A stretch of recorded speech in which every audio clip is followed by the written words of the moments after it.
તો સંદેશ ન્યૂઝના ઓપરેશન પાતાળ બાદ તંત્ર હરકતમાં આવ્યું। સુરેન્દ્રનગરમાં ખાણ ખનીજ વિભાગે દરોડા પાડ્યા છે। ગેરકાયદે ખનીજ વહન કરતા 8 ડમ્પરો ઝડપી પાડવામાં આવ્યા છે।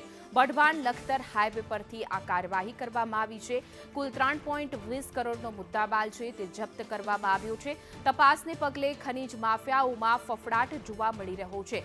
ગેરકાયદે ખનન કરતા લોકો સામે તવાઈ બોલાવવામાં આવી રહી છે। સુરેન્દ્રનગરમાં વઢવાણ લખતર હાઈવે પરથી કાર્યવાહી કરવામાં આવી છે, જેમાં કરોડોનો માલ છે તે મુદ્દામાલ જપ્ત કરી લેવામાં આવ્યો છે। કુલ 3.2 કરોડનો મુદ્દામાલ જપ્ત કરાયો છે। તપાસને પગલે ખનીજ માફિયાઓમાં ફફડાટ જોવા મળી રહ્યા છે, કારણ કે ખનીજ માફિયાઓ ફરાર છે, પરંતુ મુદ્દામાલ છે તે ઝડપી પાડવામાં આવ્યો છે।